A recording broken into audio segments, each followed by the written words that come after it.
Hello guys, this is Surendra Kumar. अभियान IAS academy के YouTube channel पे आप सभी का स्वागत है।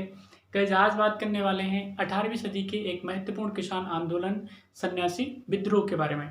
गाइस, सन्यासी विद्रोह के मुख्य कारण क्या थे, इसके क्या उद्देश्य थे, इसके क्या परिणाम निकले और भविष्य के आंदोलनों को क्या इसने दिशा प्रोवाइड की, इन सारी चीज़ों के बारे में गाइस इस वीडियो में हम बात करेंगे। गाइस, अगर हम बात करें सबसे पहले विद्रोह के कारणों के बारे में, तो इसके जो मुख्य कारण थे वो किसानों का आर्थिक शोषण और किसान, जमींदार और जो शिल्पी वर्ग है उसकी बेरोजगारी थी, जिसको लेकर के किसानों ने विद्रोह किया।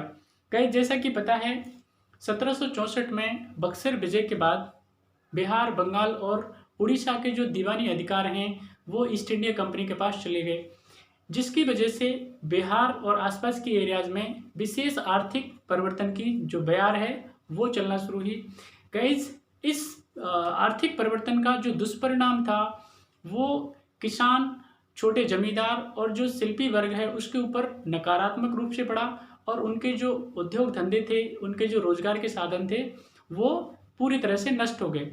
अब गाइस, उन्होंने एक सन्यासी के बेस में, यानी सन्यासी का बाना धारण करके उन्होंने भिक्षावृत्ति के थ्रू अपना जीवन यापन करना शुरू किया। इसके साथ ही साथ ये जो मुस्लिम फकीर हैं वो भी इस आंदोलन के हिस्सा थे। तो गाइस, ये समूह में एक स्थान से दूसरे स्थान तक भ्रमण करते और जो भी इनको जो धनाढ्य या पूंजीपति कोई लोग मिलते या जमींदार मिलते तो उनके साथ ये लूटपाट करते और इसी से अपना जीवन व्यतीत करने लगे। गाइस, इसी बीच लॉर्ड क्लाइव ने 1770 के अंदर बंगाल एरिया में द्वैत शासन की जो स्थापना है वो की। द्वैत शासन की स्थापना से इनके ऊपर इसका व्यापक नकारात्मक प्रभाव पड़ा। व्यापक नकारात्मक प्रभाव के पीछे वजह ये थी क्योंकि इस द्वैत शासन के अंदर जो निजामत का अधिकार था वो बंगाल के नवाब को दिया गया और जो राजस्व का अधिकार था, यानी जो शक्ति थी, वो ब्रिटिश ईस्ट इंडिया कंपनी के पास थी और दायित्व जो था वो बंगाल के नवाब को दिया गया।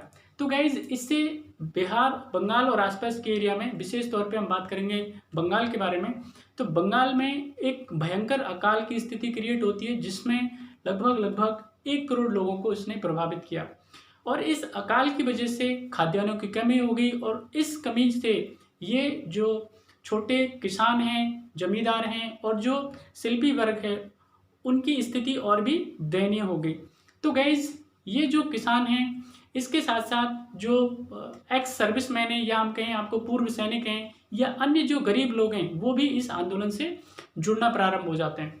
तो गाइज, धीरे धीरे आकर के बंगाल, बिहार के जो एरियाज हैं, यहाँ पे अगर हम बात करें मुर्शिदाबाद की, ठीक है, जलपाईगुड़ी की, ठीक है, तो इन एरियाज में ये जो किसान हैं, यानी जो सन्यासी के बेस में जो किसान हैं, इन्होंने यहाँ पे आकर के 5-5, 7-7 हज़ार के समूहों में जो पूंजीपति लोग थे या धनाढ्य व्यक्ति थे या सरकारी मुलाजिम थे उनके ऊपर अटैक करना शुरू किया, उनके ऊपर छापामार पद्धति से आक्रमण करना शुरू किया। कई बार सरकारी जो अनाज के भंडार थे उनके ऊपर अटैक करके उनको अपने कब्जे में लिया गया, उनको लूटा गया। सबसे महत्वपूर्ण बात यह है कि गाइस, इस आंदोलन में हिंदू और मुस्लिम दोनों ही पक्षों ने कंधे से कंधा मिला करके इस आंदोलन को अपना समर्थन दिया और इसको सफल बनाने में अपना सहयोग दिया। गाइस, ये बात यहीं तक नहीं रुकती। इन लोगों ने, हम बात करें तो यहाँ पे मेमन सिंह, ठीक है, और आसपास के एरिया में समानांतर सरकारें स्थापित करने का काम भी किया।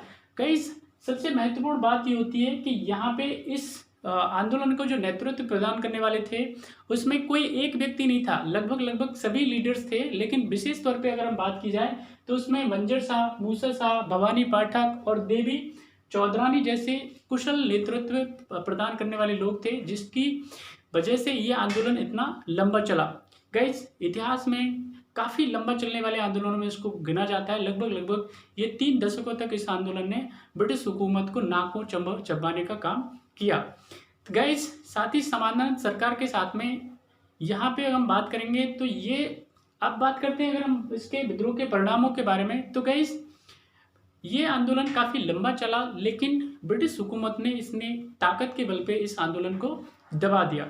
गाइस, अगर हम बात करें इतिहास में इसका क्या रोल है, तो गाइस 1882 में बंकिम चंद्र चटर्जी ने एक आनंद मठ नाम से एक उपन्यास उन्होंने निकाला गाइस इस जो उपन्यास है इसका जो मुख्य जो कैरेक्टर है वो ये सन्यासी या किसान लोग हैं, उनकी दशाई हैं।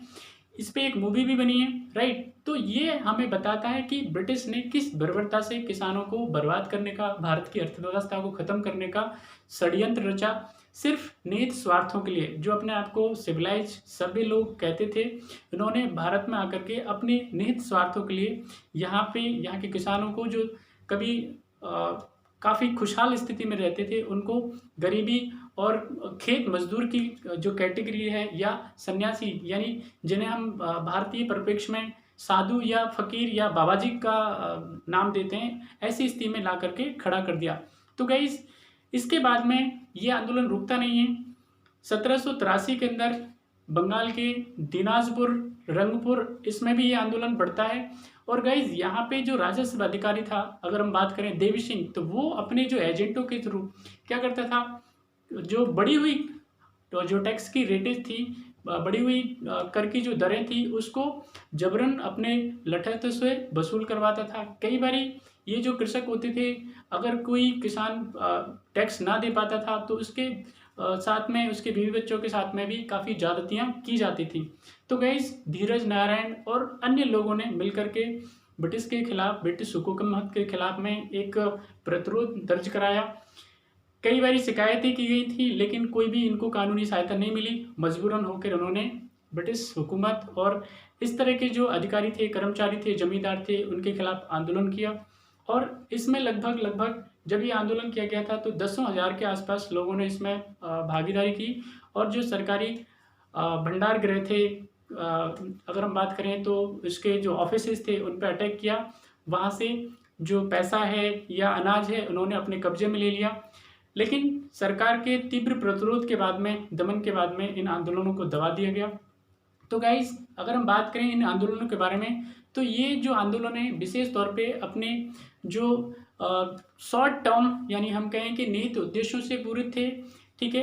इन्होंने अपने शोषण और अपनी जो जितनी भी हम बात करें बेरोजगारी जैसे जो मुद्दे हैं, इनको लेकर के जो अंग्रेजी हुकूमत थी उनको अपने अधिकारों के प्रति, अगर हम बात करें तो वो जागरूक कराने का काम किया, या उन अपने अधिकारों के लिए उन्होंने लड़ने का प्रयास किया, कोशिश की वो अपने अधिकारों को मांग सकें। तो गाइज ये जो आंदोलन है हमें महत्वपूर्ण रूप से यही सिखाते हैं कि आप सरकार कितनी भी शक्तिशाली क्यों ना हो, हुकूमत कितनी ही पावरफुल क्यों ना हो, लेकिन हमें अपने अधिकारों के लिए फाइट करनी चाहिए। यही जो आंदोलन है उन्होंने भविष्य के आंदोलनों के लिए मार्गदर्शन देने का काम किया। तो गाइस ये विशेष तौर पे इस सन्यासी आंदोलन के बारे में था, जिसने आधुनिक जो किसान हैं उनको भी अनेकों शिक्षाएं प्रदान की। बाकी अगले वीडियो में मिलते हैं, तब तक अपना ध्यान रखिए। Thank you.